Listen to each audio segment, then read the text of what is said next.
Fora da política não há salvação. Um canal e podcast para discutir política. Produzido por mim, o cientista político Cláudio Couto. Olá, bem-vindos a mais um Política na Veia. Sou Sérgio Lira, da Carta Capital. Esse programa que também tem o Luiz Nassif, da TV GGN. Nassif, bem-vindo. Obrigado, Sérgio. Um abraço, pessoal. E o Cláudio Couto, do Fora da Política Não Há Salvação. Cláudio Couto que está ali hoje na TV Cultura, vai fazer uma participação daqui a pouco no programa. Cláudio Couto, bem-vindo. Tudo bom, Sérgio? Oi, Nassif. Oi aí quem nos acompanha. Bem, a gente teve uma das discussões aí mais, vamos dizer assim, que tomou conta um pouco aí dos últimos dias, qual foi o tamanho dessa manifestação do Bolsonaro. Segundo a polícia do Tarcísio de Freitas, teriam sido 750 mil. Segundo uma medição de um grupo de pesquisa da USP, liderado pelo Pablo Hortelado, seriam 175 mil. Então, ali perto de 200 mil, pico, 175 mil às 3 horas da tarde. Não deixa de ser uma manifestação respeitável, né, do tamanho considerável. As próprias fotos mostram a aglomeração na Paulista. O que a gente vai discutir aqui é inegável que essa manifestação foi grande, isso tem um efeito político, agora, aparentemente não tem um efeito jurídico, policial. Essa é pelo menos a visão que eu tenho, mas eu queria, obviamente, ouvir primeiro o Cláudio Couto, depois o Nassif. Vamos começar pelas impressões iniciais, quer dizer, a gente, no último programa, já tinha dito aqui que provavelmente seria uma manifestação de um tamanho respeitável, que dada a mobilização que estava se fazendo, inclusive pelas igrejas, principalmente pelo pastor Silas Malafaia, se esperava uma grande aglomeração na Paulista. Mas começa o Cláudio Couto e Nassif. Foi maior do que vocês imaginavam? E o que vocês, que percepção que vocês tiveram dessa manifestação do domingo? Bem, vamos lá, Sérgio. Eu acho que não foi maior do que o esperado, não. Eu acho que foi dentro do tamanho esperado, até a gente falou disso aqui, né, no episódio da semana passada, né, eu falava que já esperava que fosse uma mobilização grande, primeiro porque o próprio Bolsonaro chamou essa mobilização, né, depois porque houve ali toda uma organização no sentido de reforçar esse chamado. E o Bolsonaro estaria ele mesmo presente, diferente daquela manifestação de novembro do ano passado, lá em Desagravo ao Clesão, que é aquele bolsonarista que morreu na Papuda, que chamou lá pouco mais de 2 dezenas de milhares de pessoas. Dessa vez o Bolsonaro estaria ali, estariam outras lideranças políticas, né? Teve o governador do estado, Tarcísio de Freitas, tiveram outros governadores de estado, enfim, tudo indicava que seria um evento grande e foi, né? Claro, a gente sabe, evento grande precisa considerar o número real, né? Eu acho que o único número que deve ser levado a sério é esse que os pesquisadores da USP levantaram, porque eles têm um método para fazer esse levantamento, né? Utilizam ali o drone capta imagens aéreas. Essas imagens são submetidas a um software, que é um software preparado para justamente fazer a contagem de público nesse tipo de situação. Ele conta as cabeças ali, tem uma margem de erro mais dentro do razoável. Não dá para levar em conta o data de hit, né? Que veio ali com 600 mil pessoas, 750 mil chegou a falar. O Derrite, que, lembre-se também, né, usou o helicóptero da polícia para ficar filmando ali os manifestantes e depois postar nas suas redes sociais, ou seja, usou o helicóptero da Secretaria de Segurança Pública para poder depois fazer proselitismo bolsonarista, né? Isso acabou acontecendo ali. Mas não dá para levar em conta os dados que ele levanta.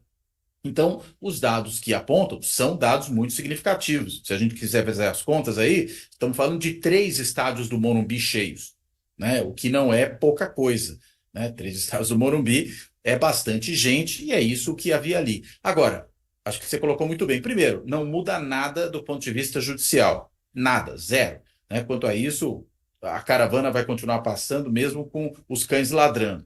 Agora, do ponto de vista político, é importante, acho que para 2 coisas. Primeiro, para reagimentar bolsonaristas que podiam estar dispersos, né? Criou a oportunidade deles se reagimentarem, deles se remotivarem, tem um efeito de ânimo aí, que é importante na atuação política desse pessoal, e que também, acredito eu, vai ser útil para o processo eleitoral que começa, o processo eleitoral municipal, né? Você reagrega essas pessoas, você motiva essas pessoas, você cria certos mecanismos para que esse pessoal entre com um pouco mais de disposição nas campanhas municipais desse ano, né? Segundo, né, foi também o teste de fidelidade do Bolsonaro. Né? O teste de fidelidade, por quê? Porque político que foi lá se mostrou fiel ao Bolsonaro. Alguns bolsonaristas envergonhados e talvez não muito correspondidos, né? Que nem o Ricardo Nunes. Outros não. Bolsonaristas assumidos, né? Pegaram o microfone, falaram, caso do governador Tarcísio de Freitas. Mas, de qualquer maneira, o teste de fidelidade foi feito. Né? Os que foram lá beijar a mão do Bolsonaro, mostrar-se solidários a ele, não se importando com a tentativa de golpe de Estado que ele tentou perpetrar, ou seja, os que lá estiveram apoiando o Bolsonaro são pessoas que endossam a tentativa de golpe, ou que pelo menos não veem nenhum problema nisso, né, que acham que golpistas não precisam ser processados, investigados, punidos, como estão sendo e como serão vários desses bolsonaristas aí, mas, enfim, a gente que não vê problema nesse tipo de coisa. Mas o Bolsonaro fez o seu teste de fidelidade, amarrou todos a si, sabemos quem é quem agora. Assim, Bom, eu diria que fora da política só a religião. Aquela manifestação aí da Michele Bolsonaro pela religião lá, eu acho que cria aí uma situação complicada. Só falando em termos de gente, a PM sempre manipulou o número de participantes aqui. Eu estava vendo aqui aqueles comícios aí pró-impeachment da Dilma, que a PM chegou a dizer que tinha 1.400.000.000, 1.400.000 pessoas na Avenida Paulista. Só se tivesse uma em cima da outra lá também, né? Agora, o que eu vi foi um Bolsonaro fraco e um bolsonarismo forte, né? O Bolsonaro ele tem uma característica bem interessante para um líder fascista aí, que ele é medroso, né? E o fato de ser medroso estava refletido ontem lá nas declarações dele, estava no encontro que ele teve antes com o Michel Temer, até gozado, né? O Bolsonaro com suas ligações com milícias e o Michel Temer, que no início de carreira era bancado pelo jogo do bicho aqui em São Paulo, né? Então houve uma mudança de escala aí. Mas o que pareceu é um Bolsonaro assustado, né? Querendo a anistia geral e restrita, né? Que é uma anistia muito similar à anistia que o Sepúlveda Pertence e o Nelson Jobim negociaram com os militares em nome da sociedade brasileira, né? Que era uma anistia contra crimes que não haviam sido apurados, né? Ou seja, uma anistia que impedia a apuração de crimes também, né? Agora, o bolsonarismo continua forte, continua forte. Eu estava ouvindo ontem uma avaliação bem interessante do Castro Rocha. Ele diz o seguinte: em 18, o Bolsonaro levou o bolsonarismo nas costas. Em 22, o bolsonarismo levou o Bolsonaro nas costas. Quer dizer, o Bolsonaro é um líder que, se você pega até pelos estudos sobre psicologia de massa, ele é todo cheio de rompantes, apontar arma para cá ou para lá, mas ele é um fraco. Ele é um fraco, e ontem ficou nítido lá que toda aquela movimentação é ele pedindo ajuda para a multidão para livrar ele aí da cadeia. Não era ele. Agora, o bolsonarismo é forte, daí entra o Tarcísio de Freitas, né? O que o Tarcísio está montando em São Paulo aqui é preparativo para futuras ações aí golpistas. Eu não tenho nenhuma dúvida, né? A primeira medida dele foi pegar esse sanguinário aí do Derrite e mudar a cúpula da Polícia Militar. A gente não pode esquecer que o golpe de 8 de janeiro foi evitado porque, entre outras atitudes aí do Supremo e do Procurador-Geral da República, houve uma atuação sobre os procuradores gerais estaduais para decretar estado de emergência. Com o estado de emergência, a Polícia Federal, a Polícia Militar tem que ficar nos quartéis sob pena de ser acusado, quem não ficar, de indisciplina. E segundo as avaliações, o papel mais relevante foi do Sarrubo, aqui em São Paulo, segurando a Polícia Militar nos quartéis. Não que o Bolsonaro achasse que, digamos, os batalhões iriam para Brasília, mas ele contava fielmente com a participação individual de policiais militares, que é a base dele. Então, o que faz o Tarcísio? Tira esse poder dos coronéis legalistas. Agora, ao mesmo tempo que tira o poder dos coronéis legalistas, ele promove esse massacre em Guarujá, mostrando que não existe justiça em São Paulo. Não existe Tribunal de Justiça. É vergonhoso o que acontece aqui. Um Tribunal massacre, da à Rua. luz do Tribunal dia da Rua. noticiado, não tem justiça. O Ministério Público Estadual é um ministério sem coluna vertebral. E agora o que acontece?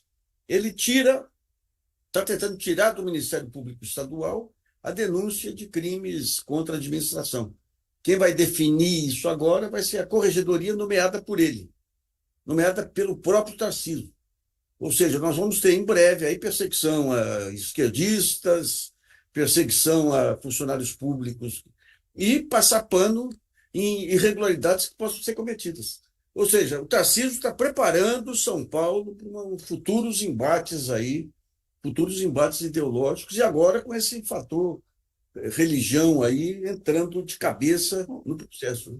Assim, assim, a gente está com vários comentários aqui, eu vou ler em breve, mas eu não queria perder um ponto aqui, não, porque eu não sei exatamente se eu concordo com a sua visão, mas queria ouvi-lo de novo e ouvir o Cláudio Couto, porque a gente sempre, desde da derrota do bolsonarismo, se fala que, do Bolsonaro, se fala que existirá um bolsonarismo sem Bolsonaro, que essa organização, hoje comandada pela extrema-direita desse campo ideológico, vai se sobrepor e vai aparecer o personagem. Mas até agora, a impressão que eu tenho é que nenhuma dessas figuras, mesmo o Tarcísio, conseguiram a dimensão que tem o do Bolsonaro. Essa manifestação do domingo, a minha percepção diferente da sua, é que o Bolsonaro mostrou que ele é ainda o líder disso e que todos os outros são figuras menores submetidas à lógica do Bolsonaro. O Bolsonaro é o único que coloca a gente na rua, é o único que tem um discurso estruturado, tão radical e tão imbecilizado a ponto de mover aquela massa, e, portanto, ele é uma figura que ainda pensando no bolsonarismo como existência depois do Bolsonaro, ele ainda é um entrave a essa mudança, mas essa é a percepção que eu tenho. Eu queria te ouvir e depois queria ouvir o Cláudio Couto. Digamos que o Bolsonaro é uma liderança em queda, é alto ainda, ele veio de um patamar que mobilizou o país aí, né? Eu me baseio muito aí num pequeno estudo que foi feito sobre psicologia de massa aí pelo Freud, que descreve com perfeição tudo que ocorreu aí, inclusive com os algoritmos. Certamente o Steve Bannon leu Freud, né? Ele narra todo esse processo de fortalecimento dos grupos que falam para si próprios, com a desarticulação do mercado de informação, como que esses grupos acabam se fortalecendo. O cara que era individual, de repente ele se vê num grupo, ele se sente com uma força extraordinária, típica de torcida de futebol. E a partir de certo momento passa a acreditar até em teses conspiratórias. Isso é o Freud lá. E a pessoa que assume a liderança é a pessoa que mostra mais propensão à agressividade, tudo, que era o Bolsonaro daquele período. Num certo momento, o líder, ele mostra fraqueza. O Bolsonaro mostrou fraqueza, ainda não foi suficiente para desmanchar, mas a solidariedade continua. A solidariedade do grupo continua. Então, ele tende a ser gradativamente substituído por outras lideranças sem aquele ímpeto selvagem inicial dos líderes iniciais, né? Então, o que a gente vê, o Bolsonaro ainda é, efetivamente, a pessoa, mas quando você olha a articulação, não digo do Zé, o Zé é mas especialmente do Tarcísio, é uma articulação militar que ele traz um discurso educado, e uma atuação aí visando preparar São Paulo para... Então, digamos o seguinte, o Bolsonaro ainda é a grande liderança. Agora é uma liderança que tende a se esfumaçar cada vez mais, mesmo porque ele não pode mais ser candidato também. E eu acho que essa substituição, embora sem a empatia dele junto ao público, aí viria do Tarcísio, né? Olha, eu tento acompanhar você, Sérgio, tanto que falei, né, que foi o teste de fidelidade do Bolsonaro, que, na realidade, ele ainda é o ponto central de toda essa mobilização, né? Há um bolsonarismo que transcende o Bolsonaro, vamos falar aqui, um extremismo de direita que transcende o Bolsonaro, mas que, evidentemente, ainda tem nele o grande catalisador. E aí o que se coloca é o problema sucessório, né? Quem vai efetivamente dar continuidade a isso? Tanto em termos de uma candidatura presidencial em 2026, quem conseguirá ser, como aquele que seria aí capaz de alguma forma, aglutinar esse movimento. De novo, acho que a comparação com o 26 de novembro é importante. né, que foi um evento, digamos, relevante lá, a morte do cidadão. Isso mobiliza as pessoas, inclusive do ponto de vista emocional, afetivo. E o Malafaia, que já vi gente aí até falando que vai tentar ocupar esse espaço, levou 2 dezenas de milhares de pessoas, um pouco mais, à Paulista. Quando teve o Bolsonaro, esse número se multiplicou por 9. Então a gente tem aí uma diferença grande do ponto de vista da atração de público, né? Então acho que ele ainda consegue concentrar mais. Ele deve ser preso, se possível, até o final do ano, né? Ele está inelegível para 2026. Sendo preso por uma condenação já no Supremo, que, portanto, não vai ter recurso, ele já está preso por um órgão colegiado, ele se torna inelegível por muitos anos. E aí o problema sucessório se coloca, né? O mesmo pessoal da USP, lá liderado pelo Pablo Hortelado, que fez a pesquisa referente lá ao número de pessoas, né, usando lá o drone, eles também fizeram uma pesquisa de opinião ali com os participantes, né? E é interessante que quando você pergunta aos participantes quem eles veem como sucessor do Bolsonaro, uma esmagadora maioria, agora não me lembro o número exato, mas acho que mais de 70% enxergavam no Tarcísio essa figura. Pode ser que isso tenha a ver, primeiro, com o fato de ter sido o evento em São Paulo, segundo, com o fato de o Tarcísio ter feito um discurso ali no palco, né? Mas a Michelle também fez, puxou uma oração, é a esposa do Bolsonaro, volta e meia aí aparece como uma eventual substituta dele. Michelle teve 20% das preferências ali como eventual sucessora. O Eduardo Bolsonaro, que é filho do homem e que tem um perfil mais parecido com ele, do ponto de vista da belicosidade, de ter esse discurso mais radicalizado para fora e de aparecer muito, o Carlos aparece um pouco menos, o Eduardo aparece com 1% dentre aqueles que mencionam quem poderia ser o sucessor ali.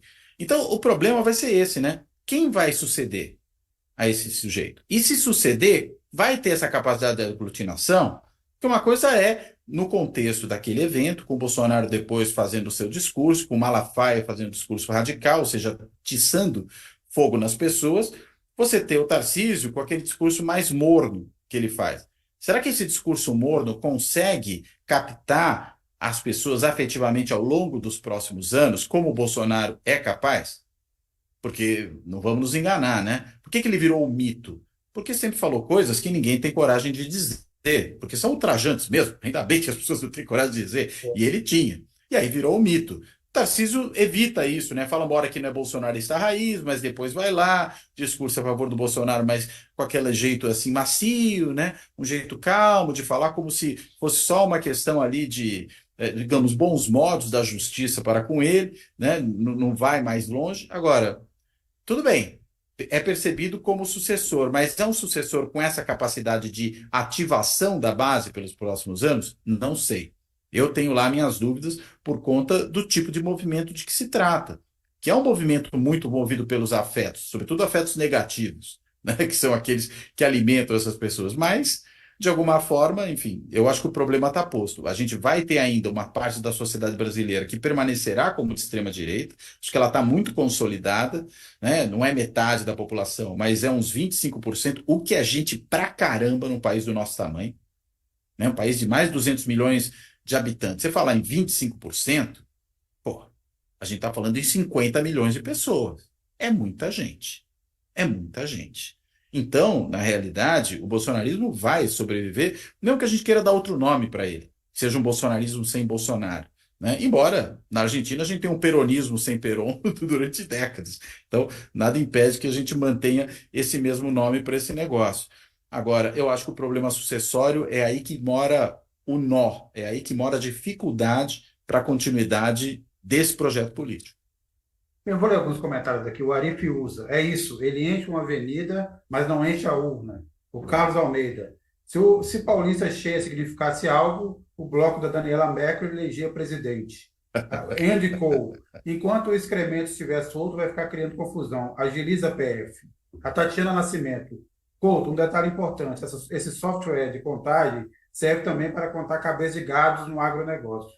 É verdade. O Ricardo Carvalho. O bolsonarismo é uma organização criminosa. Não subestimem. O resultado será nas eleições. O José Sérgio pergunta se essa manifestação já é campanha política. Sim, é campanha política. Não por menos teve lá o prefeito de São Paulo em busca, ele que tem essa também, como Tarcísio, ora fleta, ora se afasta do bolsonarismo, o Ricardo Nunes, mas foi lá acolher, porque ele, aliás, para o Ricardo Nunes ter uma chance de ganhar aqui, ele precisa, mais do que para o Boulos, hein, mais do que para o Boulos, nacionalizar essa campanha, quer dizer, não tratar dos assuntos da cidade e tratar de temas de costume, temas da política, se possível até falar de Israel. O Boulos até se saiu muito bem quando perguntar sobre isso, disse que não era candidato a prefeito de Tel Aviv, mas esse é um tema, por exemplo, que eu tenho certeza que o Ricardo Nunes vai tentar ligar o Boulos, para ligar o radicalismo, para ligar a invasão de propriedade e tal. Então, interessa muito ao Ricardo Nunes que a campanha seja dessa maneira. Agora, outro tema que surgiu também na discussão aí pós a manifestação, muita gente aí do campo progressista disse que era preciso, e até tem gente propondo convocar uma manifestação para março, para se contrapor, e eu pergunto ao Cláudio Couto e Nassif, não era melhor, no caso do campo progressista, deixar isso para lá, ou seja, adotar a seguinte estratégia em relação ao Bolsonaro. O Bolsonaro hoje é um caso de polícia, então vamos deixar para a polícia, ou não? Eu concordo, né? Eu acho que fazer uma contramanifestação nesse momento é, com o perdão do trocadilho, contraproducente, né? Inclusive porque eu acho que não vai conseguir levar esse mesmo público. E aí a comparação se torna inevitável. Eu falo, ó, nós colocamos aqui 190 mil pessoas na rua, vocês aí colocam quantas? Né? Eu acho que não é momento para isso. Eu acho que estrategicamente é um equívoco fazer esse tipo de negócio. Deixa que a justiça vai resolver isso. Se concentra na eleição, se concentra no discurso que é feito em outros espaços, né? Acho que, na verdade, é levantar a bola para eles. Porque a comparação vai ser inevitável nesse momento, né? E é uma comparação ainda mais importante historicamente, porque lá atrás, quem mobilizava a gente e levava para a rua era a esquerda. Hoje, quem consegue mobilizar a gente e levar para a rua é a extrema-direita. Não vou nem dizer a direita, é a extrema-direita. Então, quando você faz aí a comparação, vai ficar feio para quem fizer a contramobilização, vai, na verdade, rememorar o quantos eles levaram a Paulista, né? Vai, na verdade, reforçar o discurso deles de que eles é que têm povo, de que eles é que são o povo. Que esse é o entendimento que esses caras têm e que querem passar para frente. Espero que o pessoal não caia aí nessa esparrela de querer fazer uma contra-manifestação nesse momento. Concordo plenamente aí, né? Você tem agora que esperar criar isso aí e caminhar no campo institucional, efetivamente. Você volta para o campo institucional, volta com as investigações da Polícia Federal. O Bolsonaro tem os vários inquéritos que caminham em relação a ele. Aí essa ideia da anistia não vai pegar também, mas não tem que testar força agora, não, porque realmente esse é o ponto, é um dos pontos. Aí tem muita gente que está criticando aqueles que analisam a perda de capacidade da imprensa, da esquerda, dos progressistas, de mobilizar pessoas, mas, infelizmente, é uma verdade, é uma verdade. E essa bandeira tem que ser dada pelo Lula em algum momento. Aí ele não conseguiu dar essa bandeira ainda. Tentou aí com a questão de Israel, uma declaração forte aí que não houve adesão de. Até é interessante, né? Muita bandeira de Israel e algumas pessoas falando que foi por conta do Lula. As bandeiras de Israel estão com o bolsonarismo, mas desde sempre, né? Desde sempre. Tinha mais, né, dessa vez. Tinha mais. Eu acho que tem a ver com a declaração do Lula. Tinha até uma senhora ali que disse que levava a bandeira de Israel porque ela é cristã e Israel é um país cristão. Talvez partindo do pressuposto de que, enfim, como Israel se autodefine como Estado judeu e Jesus Cristo era judeu, talvez por aí que a coisa caminha, mas eu não entendi muito bem o que ela quis dizer. Nem eles. Alguém agora precisa explicar para eles que, do ponto de vista judeu, eles são um povo escolhido, mas é um só, não é todo mundo, não, né? Só tem um povo escolhido. Aliás, essa é outra questão também que. A discussão pública no país é terrível, porque você tem, de um lado, as redes sociais que você tem um jogo, qualquer jogo de palavras lá serve para as grandes batalhas, né? E, de outro lado, quem deveria organizar a informação que a mídia corporativa não organiza, né? Quando começam ondas como essa aí, eles entram no clima aí para ver quem tem mais like aí. É terrível, é terrível, é terrível. Eu estava vendo outro dia uma reportagem do Times, da revista, né, mostrando aí, digamos, essa perda de qualidade da mídia corporativa de uma maneira geral, e cá para nós, da própria mídia alternativa. Aí que você tem hoje discussões, as grandes batalhas aí são sempre em torno de temas tópicos aí pontuais. Aí falou a favor de Israel, não falou contra o Hamas, não falou isso, não falou aquilo. É um período que, para reorganizar a informação e, a partir da reorganização da informação, ter uma reorganização institucional, é uma dureza. Hoje até publiquei um artigo aí sobre o que está acontecendo nos municípios. A gente está falando, quando a gente fala de governo federal, ainda tem a visibilidade e tem o acompanhamento aí de todos os setores, né? Mas o que está acontecendo no interior aí é uma barbaridade de promotores aí, herdeiros da Lava Jato, fazendo pactos com prefeitos, fechando os olhos para contratos de terceirização e quarteirização, e, ao mesmo tempo, o PCC, o crime organizado, avançando nessas áreas aí. Então, você tem uma desorganização institucional que o Supremo deu uma volta atrás aí, passou a ser uma âncora da democracia, mas quando você vê aqueles órgãos que deveriam realmente controlar o federalismo brasileiro, o Conselho Nacional do Ministério Público, o Conselho Nacional de Justiça aí, é uma dificuldade. Ou seja, essa desorganização bolsonarista aí pegou todos os setores da nação. E tem esse movimento, se você pega o interior hoje aí, é bolsonarista. Porque não tem Estado lá, não tem. O Estado só aparece para cobrar imposto lá, né? Então, essa falta de uma adesão entre Estado e população que acabou alimentando o bolsonarismo aí de uma forma maluca, né? E como acontece na Argentina também. Ou seja, o fim de um ciclo de ultrafinanciarização com reflexos na opinião pública, com o avanço da ultradireita e com governos enfraquecidos pela ultradireita e pelo mercado, sem condição de mudar um modelo que impede crescimento, que impede o emprego formal, que impede desenvolvimento do Estado para combater justamente essas distorções. Olha, que aliados aí com essa fase, né? Eu queria pegar um ponto desse aí, mas deixa eu só dois comentários aqui. O Assis Vieira: foi um evento que beneficiou Silas Malafaia, com o objetivo de prospectar novas ovelhas. O Zé Fini: a democracia brasileira sofreu um apagão e quase que décadas de lutas democráticas foram por água abaixo por causa de psicopata. Agora, como é da personalidade doentia desse elemento, ele vem com cara de Madalena arrependida pedir clemência para os seus ataques contra a democracia, mas nunca poderemos esquecer as suas falas translocadas.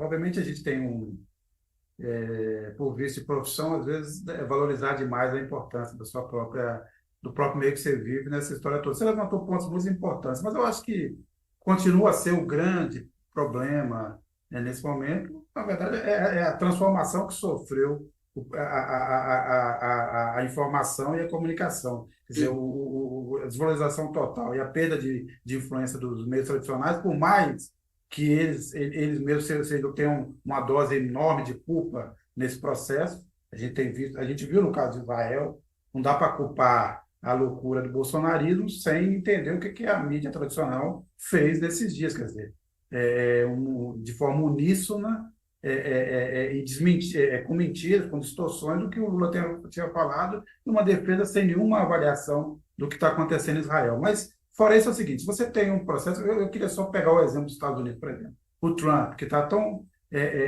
encalacrado do ponto de vista judicial, até mais encalacrado que o Bolsonaro. Está sendo investigado também numa tentativa de golpe, vai ter que pagar uma multa enorme, foi condenado por assédio sexual, e ainda assim caminha não só para ser o candidato republicano, como provavelmente, ou com grandes chances de vencer essa eleição em relação ao Biden. O que a gente viu nesses dias na Paulista, não só na Paulista, mas nesses dias na Paulista, com alguns reflexos, foi o seguinte: hoje o que está acontecendo?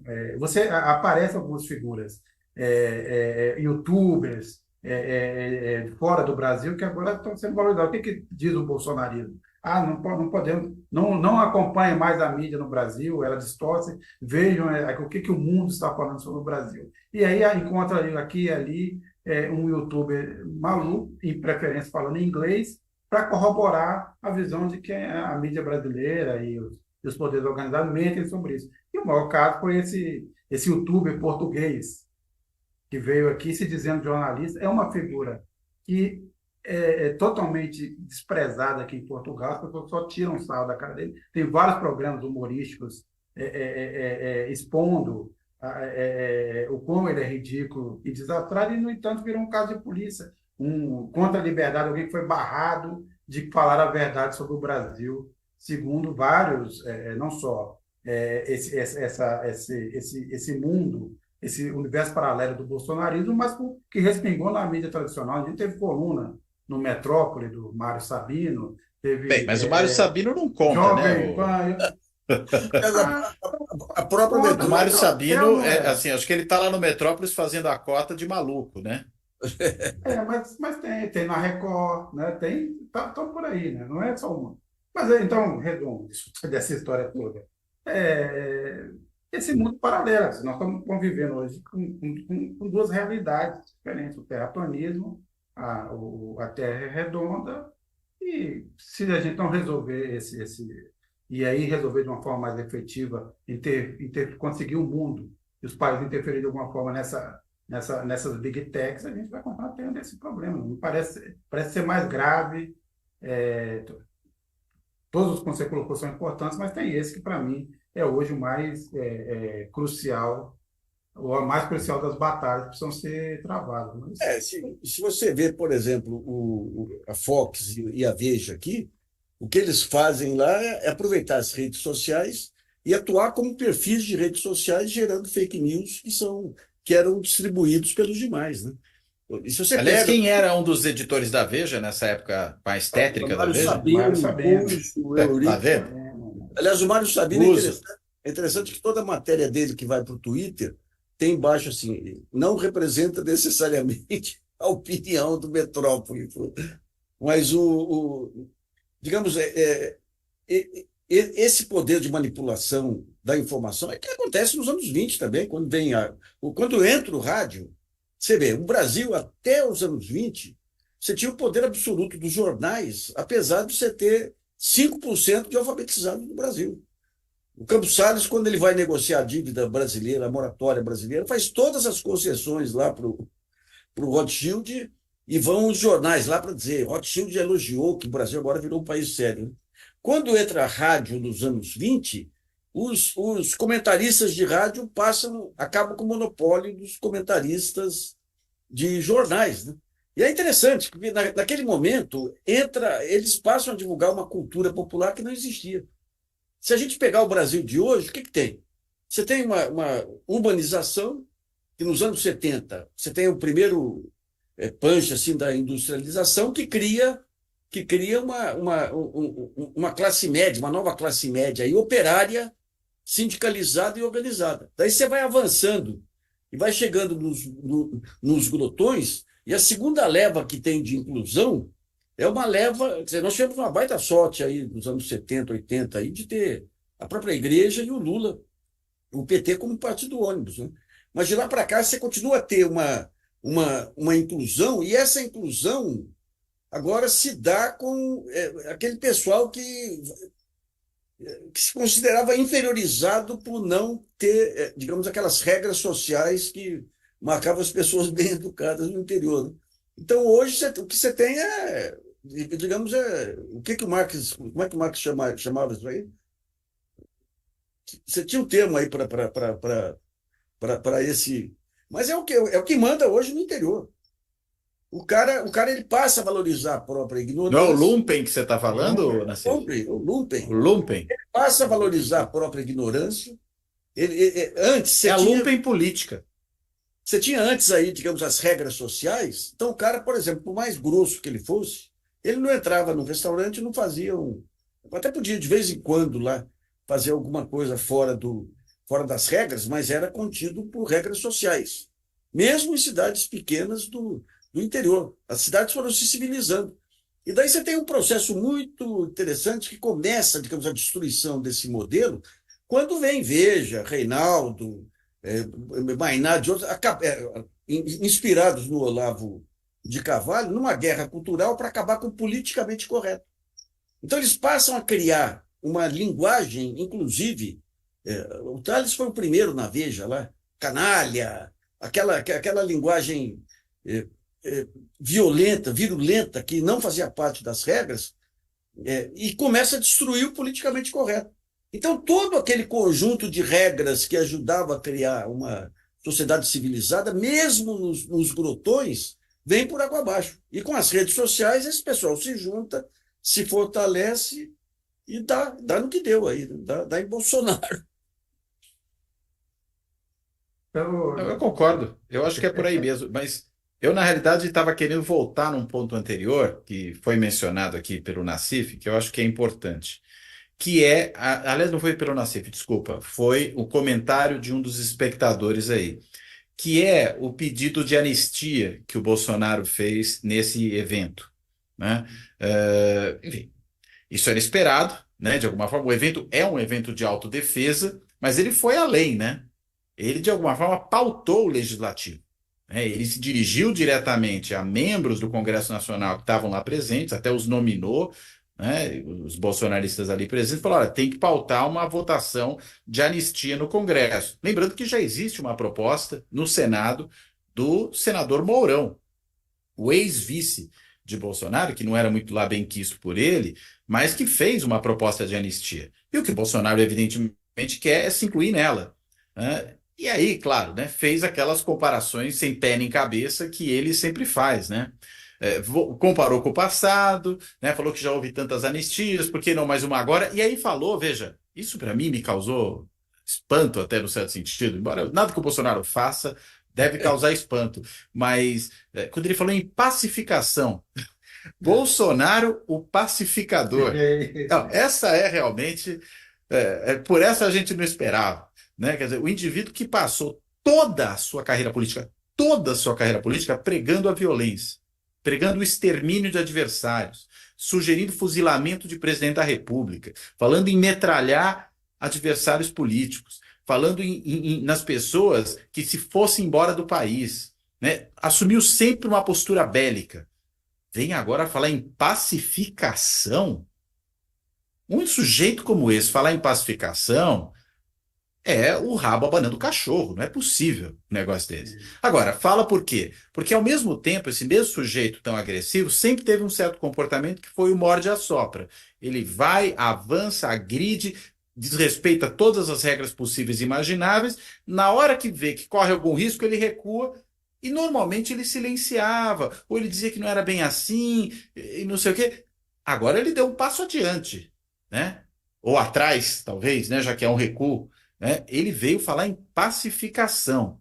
Olha, isso não é possível que isso não seja denunciado como um maior dos embustes que o bolsonarismo tentou aplicar em todo mundo até hoje, né? Porque não dá para acreditar que alguém que vive com base na violência, que transformou um símbolo de arma no seu símbolo de campanha, que até na Marcha para Jesus ia lá e ficava fazendo sinal de arminha, que fez sinal de arminha na mão de criança, pega no colo, né, que liberou armamento e munição geral. Até um dos CACs aí, um egresso do Exército, esse coronel da reserva, explodiu quase o prédio inteiro, tendo um arsenal, um paiol dentro de casa.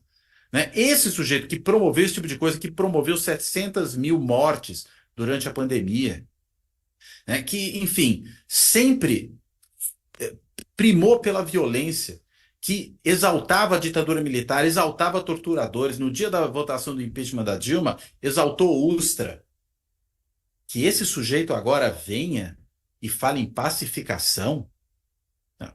Isso é, assim, o absurdo dos absurdos. Eu acho que a proposta de pacificação do Bolsonaro tem que ser tratada ao lado do currículo de Bolsonaro. A credibilidade dessa proposta, ela só pode ser avaliada com base no currículo de Bolsonaro.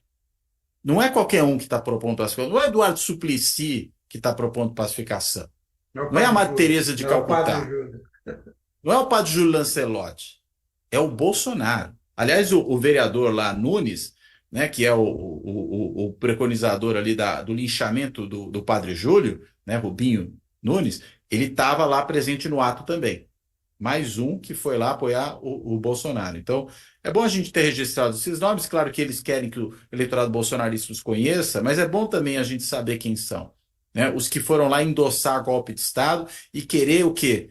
Passar borracha, como disse o Bolsonaro, mais recentemente usariam a expressão passar pano para o golpismo deles. Agora, acho muito importante olhar para isso, quer dizer, propostas de anistia que vierem a ser, porventura, apresentadas no Congresso, ou mesmo essa que já está lá do Mourão, elas têm que ser coligidas ali, confrontadas com o currículo desses caras, o que esses caras fizeram quando estavam no governo e o discurso que eles adotaram a vida inteira. Que pacifista de ocasião, pacificador de ocasião, desculpa, não dá Ou para então, acreditar. quando você é pacifista quando está prestes a tomar uma surra, né? Porque é o seguinte, quando você Isso, aí está vira 10 pacifista. contra um, é homem. Aí no mano a mano, Vira peraí, você está pacifista. exagerando, você está exagerando. Não, É, vamos exato. lembrar o que acontecia É o, é o, com é a- é o pacifismo dos covardes. isso. Na verdade, disso que se trata. É o pacifismo dos covardes, Vale né? E o lembrar, Bolsonaro é um covarde. não, vamos lembrar as inúmeras vezes que o Flávio Dino teve no Congresso. Aí os caras, você é um canalha, um vagabundo, não sei o Isso, quê, e recebeu uma resposta. Não, nós queremos aqui a pacificação, o senhor é muito agressivo. agressivo. Não, acho que o melhor exemplo aí é quando eles dão a ordem para o comandante do Exército, eu esqueci o nome dele agora aí, para colocar a tropa da rua, ele fala, não, não, só se vier assinado aí. Bolsonaro não quer assinar também. Então, É a síndrome do ato institucional, né? É É isso. golpe de Estado. Inclusive, né, outra falácia do discurso do Bolsonaro, né, nesse evento do domingo, foi aquela conversa de que onde já se viu, o estado de sítio tem que passar pelo Congresso, não sei o quê. Ora, aquilo que eles estavam propondo era uma ruptura institucional que não teria que seguir os trâmites, pombas. era um É golpe. propor uma ruptura institucional, você não segue os trâmites. Nada do que eles estavam fazendo seguiria os trâmites. Estado de defesa no Tribunal Superior Eleitoral, como a minuta golpista que estava lá no escritório do Anderson Torres, não é seguir os ritos. Iam, na verdade, atuar na excepcionalidade. E se conseguissem fazer, diriam, não, atuamos na excepcionalidade porque o momento excepcional assim o pedia. E agora vem com esse papo, com esse formalismo. O Cláudio Couto, Não venham, né? aliás, aí seria o Brasil, aí, se acontecesse, o Brasil ia virar um caso de estudo histórico, porque depois de filmar a conspiração, eles iam conseguir que o Congresso assinasse autorizando o Seu suicídio. processamento. É isso. É, Fecha o Congresso, é o suicídio assinado. consentido. É isso. Quer dizer, bateríamos o REC agora. Tivemos o Bolsonaro admitindo a minuta do golpe, né? Isso tá também é outro. Sim, aí é o ato falho, né? É. Ele sempre. É aquela história, né? Quem fala demais dá bom dia a cavalo, né? Falou demais. Agora, bem, pensando um pouco aqui nos próximos passos.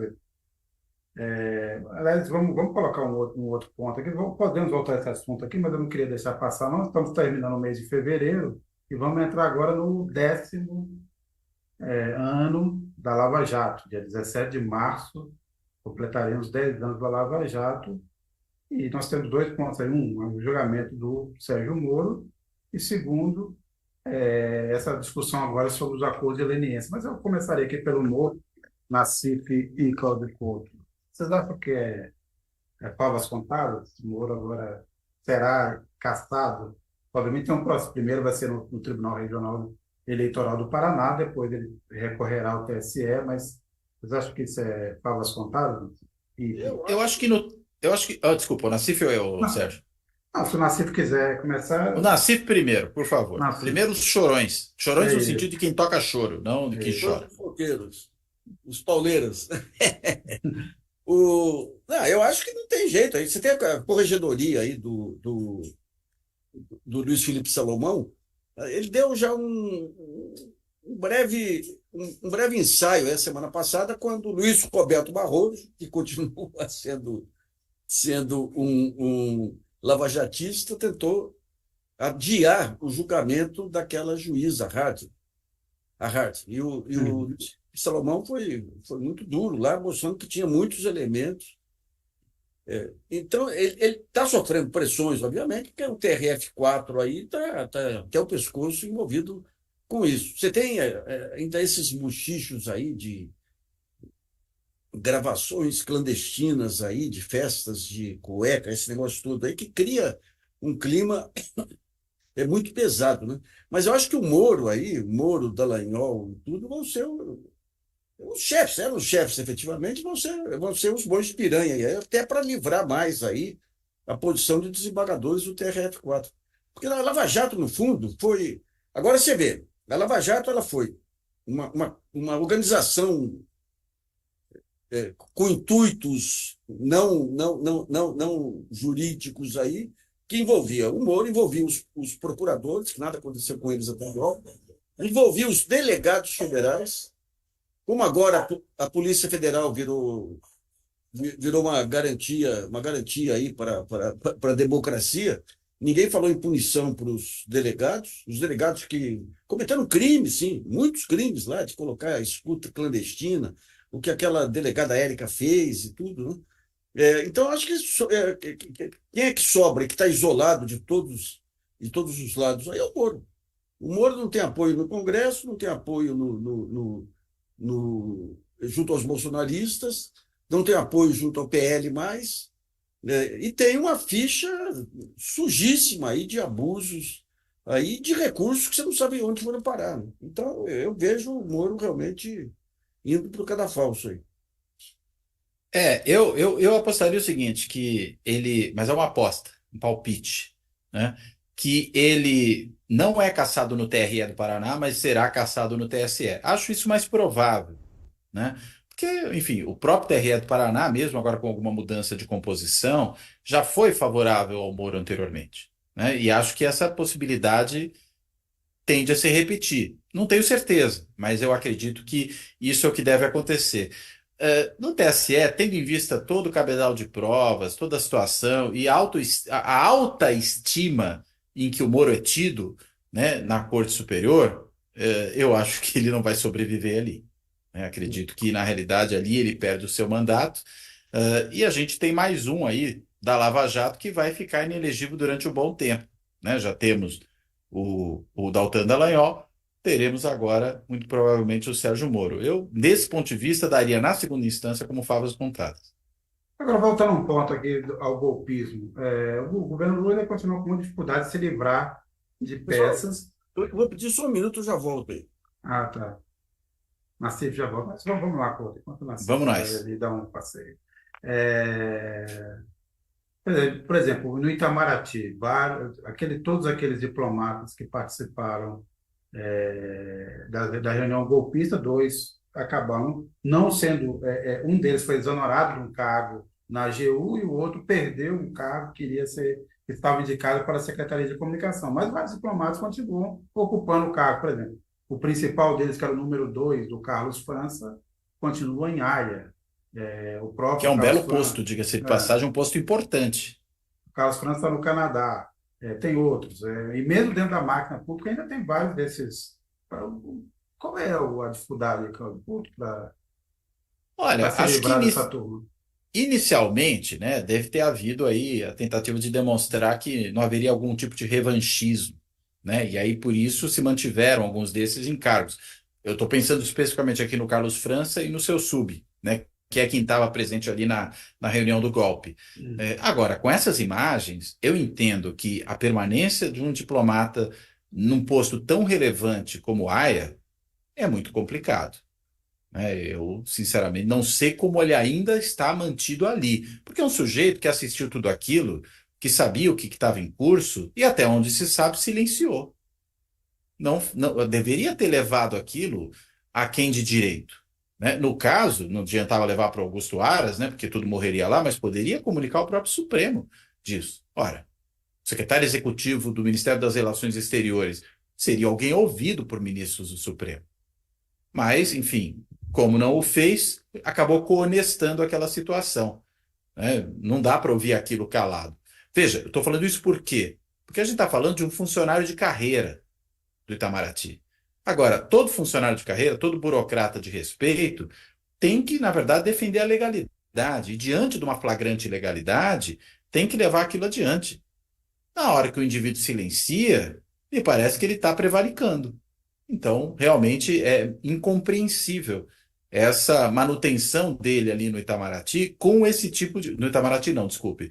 No posto de aia, pelo Itamaraty, com esse tipo de evidência contra si. Eu, sinceramente, gostaria de uma posição mais clara do Ministério, porque todos que estavam presentes naquela reunião, talvez tirando o homem do cafezinho, e ouviram aquilo e silenciaram, têm que ser chamados à responsabilidade. Couto, inclusive o próprio Carlos França, porque o segundo esteve lá porque o Carlos França estava em viagem. Então, imaginemos que o Carlos França voltou da viagem e perguntou para ele: e aí, o que aconteceu na reunião? E Claro, aí você não tem toda a falaram a razão. respeito? É Não tem essa verdade. informação? É verdade. Ele Não, está lá não, no tá Canadá, certo. né? Tá certo, você Então, tem toda a razão. O Carlos França também deveria ser chamado à responsabilidade. Veja, existem outros postos no Itamaraty para um servidor de carreira ficar, que não é um posto de confiança política do país, como cargos dessa natureza, como ser embaixador no Canadá, ou como eventualmente ser o representante do país na Corte Internacional de Justiça. Isso é completamente impróprio, né? Então, eu acho que você Ana- tem toda a razão. O Carlos França também deveria ser chamado à responsabilidade. Nassif, você foi dar uma volta e a gente estava discutindo aqui, além da permanência de algumas figuras golpistas, não vou servir aqui de advogado de diabo, mas eu lembro que tinha uma promessa de algum dia nesse programa aqui ter um espetáculo seu e do Cláudio Couto. Quando é que vai acontecer? O problema do Cláudio é que ele é muito moderno aí, sabe? É só, É, é só rock. Aliás, entendi. esse fim de semana eu até encontrei um primo do Tem blues também, viu, Nassif? pai, já tá melhorando então, viu? Eu Você tive, encontrou. eu tive em São João da Boa Vista, que a Academia São Joanense de Letras decretou que os festivais de música do final dos anos 60 fazem parte aí da história cultural de São João. Fui lá cantar umas musiquinhas que eu compunha na época lá também. Então, E encontrou meu primo, que é um chorão que mora em São João. não, São Olha João tem um só. choro lá, é fantástico aí. Violonista chorão, meu primo. Tem os irmãos Assad, né?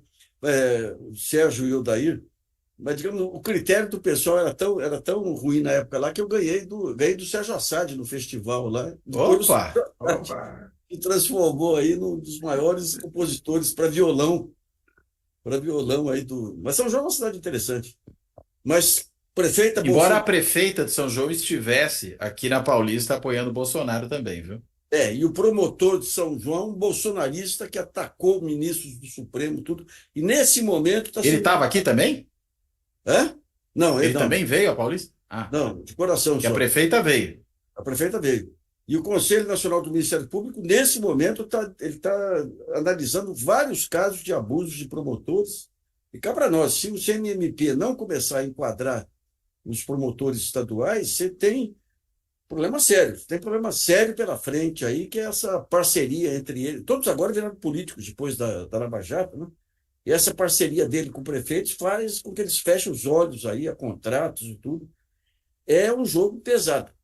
E o GAECO aqui de São Paulo já levantou que o crime organizado, a nova linha de atuação são as terceirizações e quarteirizações em prefeituras.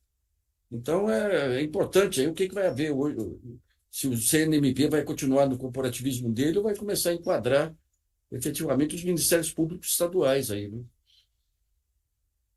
Conte, Nassif, aqui para uma reta final aqui. Se você escolhesse uma cena emblemática dessa manifestação do domingo, qual seria? Couto e depois Nassif. Tem alguma? Bem, cena emblemática, eu acho que a coisa mais emblemática para mim foi o Bolsonaro pacificador, né? Tanto que falei disso aqui. Hum. Acho que nada sintetiza melhor a ópera bufa, que foi esse evento aí de domingo, do que Bolsonaro, né? O sujeito que tem um torturador como seu ídolo maior, diz que tem o livro dele como livro de cabeceira. Eu duvido que o Bolsonaro tenha qualquer livro como livro de cabeceira, porque Pode ser duvido para que ele leia. segurar alguma coisa assim. Talvez. Aí, Escorar, escorar. pode ser, escorar o abajur, alguma coisa Alguma assim. coisa assim. Mas, enfim, um sujeito desse vir falar em pacificação, né? Quando um sujeito desse vai falar em pacificação, é porque realmente perdeu-se a noção do ridículo e da cara de pau. Então, eu acho que, para mim, esse é o grande símbolo do domingo. Nassif? Foi um avanço religioso aí que marca uma nova etapa aí. Até agora você tinha uma guerra moral aí. Eles usavam bandeiras morais contra a corrupção, o comunismo, aquela coisa de ser histórica aqui, né?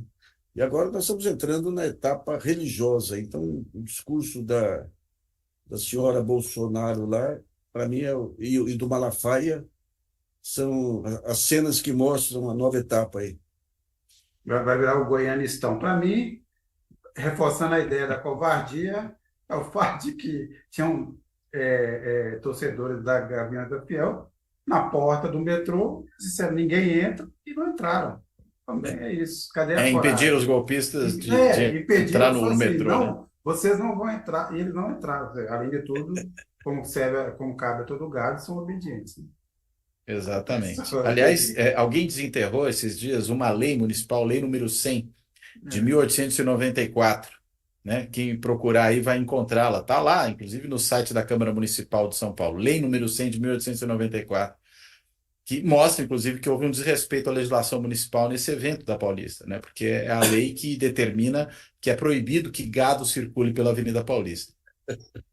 Bem, a última, eu não quero me estender muito, todo mundo tem compromisso, mas Couto e Nassif, assim, se vocês puderem ser curtos. Então, um ponto que eu tinha deixado para trás a gente continua chamando esse bolsonarismo, é um movimento próprio, ou nós estamos falando da última transmutação do antipetismo, que depois vai virar também outra coisa? Isso tudo é um movimento novo, ou é ainda as mudanças que o antipetismo vem sofrendo ao longo do tempo? Eu acho que o antipetismo levou... Porque se você for pegar o Bolsonaro, o que foi? Foi todo um processo de impeachment. Se pegar o Supremo, a maneira como o Supremo atuou até o impeachment lá, foi direto. Então foi todo um movimento. O tiro de partida para o impeachment foi o discurso do Neves aí, do Aécio Neves, e logo depois a atuação do Supremo. O que aconteceu? Num certo momento, você tinha um cara desastrado chamado Rodrigo Janot, que monta uma operação desastrada, que pega o Temer e pega o campeão branco aí, que era o Aécio, e deixa tudo escancarado para o bolsonarismo. E hoje o bolsonarismo não tem vida própria, eu acho. Então, eu acho que são as duas coisas. Eu acho que, na realidade, é sim um filhote do antipetismo, né? Mas eu acho que não se reduz a isso. Né? Assim como nem todo antipetismo é bolsonarismo, eu acho que o bolsonarismo também é mais do que o antipetismo, porque ele é também um sentimento antissistema. Ele é um sentimento não só contra o PT. O PT acaba entrando nisso porque ele também é um movimento de extrema-direita, vai ser contra a esquerda. Né? É antissistema, vai ser contra o principal partido do cenário brasileiro, quando a gente pensa em estrutura partidária, que é o PT. Mas ele é também um movimento antissistema como um todo. Veja que os próprios bolsonaristas muito frequentemente falam em sistema. Né? Eles atacam o sistema, falam que o Bolsonaro é vítima do sistema. Eles não abandonaram, inclusive, esse discurso. Então, eu não reduziria só o antipetismo.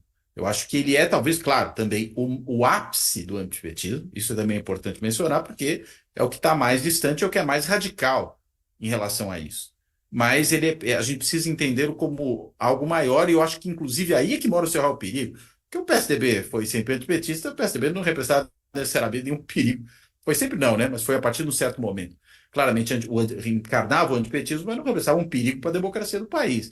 O bolsonarismo representa. E aí é que eu acho que mora uma diferença fundamental.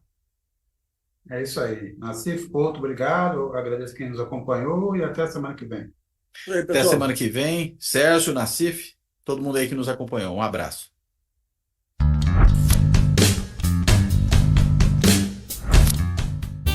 Fora da política não há salvação. Um canal e podcast para discutir política. Produzido por mim, o cientista político Cláudio Couto.